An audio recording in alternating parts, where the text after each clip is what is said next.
देश के प्रवक्ता प्रखर वक्ता प्रतुल साधे जी, मैं उनका इस प्रेस वार्ता में स्वागत करता हूँ, अभिनंदन करता हूँ और प्रतुल जी से विनम्र आग्रह करता हूँ कि आज की इस प्रेस वार्ता में संबोधित करें। प्रतुल जी बहुत बहुत धन्यवाद योगेंद्र प्रताप सिंह जी। आज की इस प्रेस वार्ता में सभी मित्रों का स्वागत है। देखिए, आज जिस हम विषय पे प्रेस वार्ता कर रहे हैं ये बहुत ही गंभीर मुद्दा है और 26 वर्षों में झारखंड जब से स्थापित हुआ है, झारखंड राज्य का जब से गठन हुआ है, ऐसी स्थिति कभी नहीं आई। अगर आप इस पूरी स्थिति को चंद लाइन में समझेंगे तो यही है: राजकोष कंगाल, सिस्टम बेहाल और अधिकारी कर्मचारी के भुगतान पर भी सवाल। राजकोष कंगाल, सिस्टम बेहाल, अधिकारी कर्मचारी के भुगतान पर भी सवाल। ये सारा मुद्दा इसलिए आ रहा है कि आप देखिए, अगर आप शुरुआत में देखें तो 26 वर्षों में ऐसा कभी नहीं हुआ है झारखंड में कि जो सैलरी का भुगतान है कर्मचारियों को, अधिकारियों को, आज 11वां तारीख या आज 11वें तारीख तक नहीं हुआ है। ये अपने आप में एक ऐसा रिकॉर्ड है जिसमें किसी सरकार को गर्व महसूस नहीं होगा। आप सोचिए कि इस राज्य में कितने कर्मचारी, अधिकारी हैं जो पूर्णतः सैलरी पे आश्रित होते हैं, उनका भुगतान नहीं हुआ है और स्थिति इतनी दयनीय है। अभी आप देखें, अधिकारी और कर्मचारियों की बात करें तो सरकार के पेरोल पर 2,35,930 लोग सीधे तौर पर हैं। 2,35,930 लोग जो हैं वो सरकारी कर्मचारी, अधिकारी हैं जो वेतन भोगी हैं। 11 अप्रैल आज की तिथि तक उनको भुगतान नहीं हुआ है और इसके अलावा करीब 40,000 से 45,000 संविदा कर्मी हैं या आउटसोर्स कर्मी हैं जिनको भुगतान जब सरकार देती है तब उनको भुगतान होता है, उनको भी भुगतान नहीं हुआ है।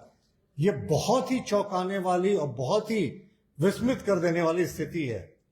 देखिए, अभी क्या दिक्कतें हो रही हैं, राशन का लाला पड़ रहा है और अधिकांश लोग जो भी गाड़ी, घर, जो भी छोटे मोटे चीजें लेते हैं ईएमआई पे, सबका ईएमआई फेल कर रहा है। घर की जो अर्थव्यवस्था है, राज्य की अर्थव्यवस्था तो कोलैप्स करके थी, इन सरकारी अधिकारी और कर्मचारियों का भुगतान भी पूरे तरीके से बंद होने के कारण इनके घरों की अर्थव्यवस्था जो है कोलैप्स कर गई है। देखिए, वित्तीय वर्ष की समाप्ति के बाद नॉर्मली 2-3 दिन लगता है महामहिम राज्यपाल के नए बजट को स्वीकृति देने में, उसके बाद अधिसूचना जारी करके बजट की प्रक्रिया में 4-5 तारीख तक अमूमन भुगतान हो जाता था। अप्रैल में पुराना आप रिकॉर्ड भी देखेंगे तो 4-5 अप्रैल तक इन 25 वर्षों में भुगतान होता रहा है। अप्रैल के महीने की बात कर रहा हूं, बाकी महीने में ये परेशानी नहीं आती। लेकिन सरकार के पास पैसा ही नहीं है। मुख्यमंत्री जी के 100 करोड़ के शीश महल बनाने के लिए सरकार के पास आवंटन है साहब, लेकिन अपने 2,35,300 से ज्यादा कर्मचारियों और 40-45,000 आउटसोर्स कर्मी और जो आपके अनुबंध कर्मी हैं उनको देने के लिए इनके पास पैसा ही नहीं है। यही अजब सरकार की गजब कहानी है। आप देखिए कि खजाना खाली है और 100 करोड़ का शीश महल बन रहा है। अब इससे आश्चर्य की स्थिति ये देखिए, हम लोगों ने ये खबरें देखी कि 31 मार्च के समय 22,000 करोड़ रुपए के आसपास जो बजट का प्रावधान था वो यूज नहीं हो पाया। पहला इस पे जो ध्यान गया कि सरकार की ये राशि लैप्स हो गई, सरकार खर्च नहीं कर पाई। सरकार खर्च क्यों नहीं कर पाई ये जानकर आपके आश्चर्य हो जाइएगा। सरकार इसलिए खर्च नहीं कर पाई क्योंकि सरकार के पास पैसा ही नहीं था। रेड लाइट कहा जाता है, ट्रेजरी में रेड लाइट जला दिया गया कि सरकार के पास पैसा ही नहीं है। अब ये सरकार का फाइनेंशियल मिसमैनेजमेंट है, तभी जो उन्होंने 1,43,000 करोड़ के बजट का अनुमान किया था, जो राजस्व का अनुमान किया था, इनके पास आया नहीं। और ये जो गैप हो गया 22,000 करोड़ का, ये राशि जो लैप्स दिखा रहे हैं क्योंकि खजाने में पैसा ही नहीं था। पैसा कहां से होगा साहब? मंत्रियों के लिए 12-12 करोड़ के बंगले बनेंगे, मुख्यमंत्री के लिए 100 करोड़ का ये होगा। तो पूरे तरीके से वित्तीय कुप्रबंधन जिसको हम कहते हैं वो आप देखें। 31 मार्च को स्थिति ये हो गई थी कि wages and means advance act के तहत ही कुछ दिन सरकार ने काम चलाया, जो एक आप कहें स्टॉप गैप अरेंजमेंट होता है। सरकार का खजाना खाली हो गया तो वो कुछ एडवांस लेती है रिजर्व बैंक ऑफ इंडिया से, तो इन्होंने वेजेस एंड मींस एक्ट के तहत एडवांस लेकर काम चलाया, पर अब वो भी समाप्त हो गया।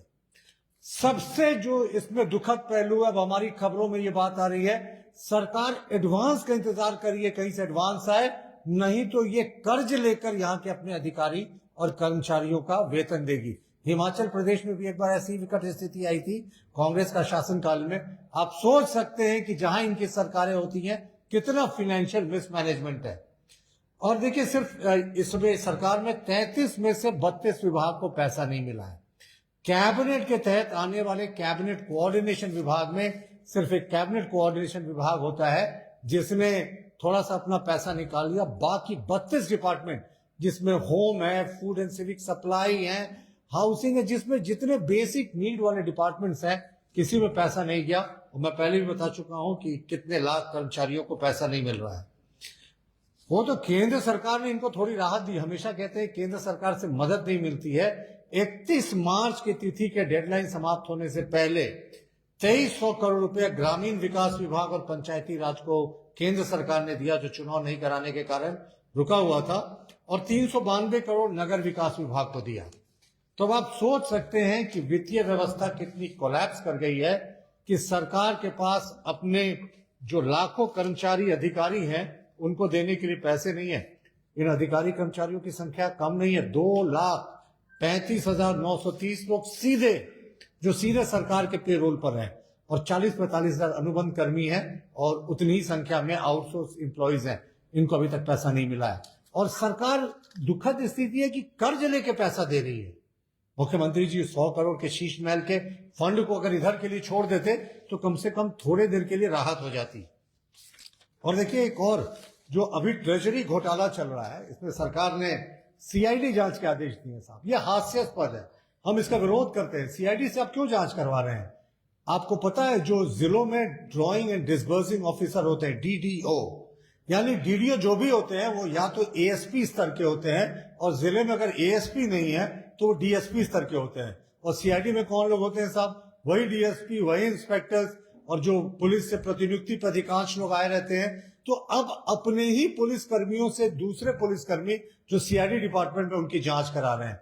और करोड़ों रुपए के लेन देन की बात आ रही है, हर दिन एक नया जिला सामने आ रहा है। तो हमने तो विरोध किया कि सीआईडी जांच क्यों करें साहब, सीबीआई जांच कराएं, और सीबीआई के साथ ईडी को भी लाएं।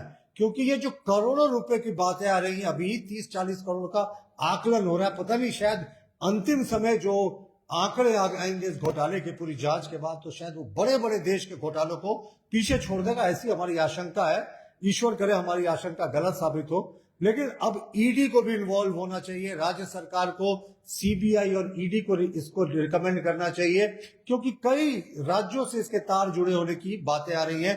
कल मैंने देखा कहीं ये खबरें आ रही थी कि जिसने पैसा लिया उसने दूसरे अकाउंट्स में ट्रांसफर किया, और उन दूसरे अकाउंट्स में दूसरे राज्यों में ट्रांसफर किए जाने की बात है। यानी मनी लॉन्ड्रिंग का भी आपको ट्रेल दिख रहा है इस ट्रेजरी घोटाले में। तो सीबीआई के साथ ईडी की भी जांच की बहुत आवश्यकता है। मैंने कहा ना कि अंतिम फिगर जो है बहुत डरावने हो सकते हैं, और इसकी बहुत ज्यादा जांच की आवश्यकता हुई है, जरूरी है।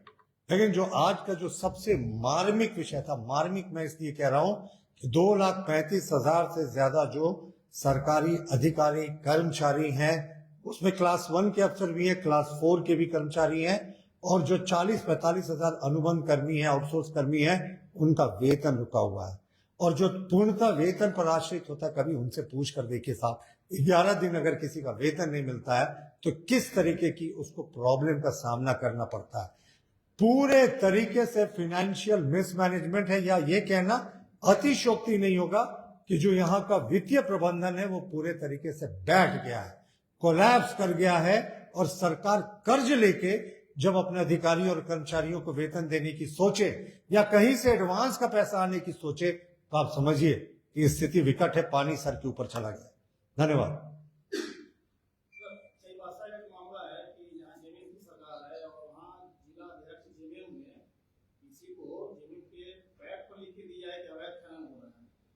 कहाँ का?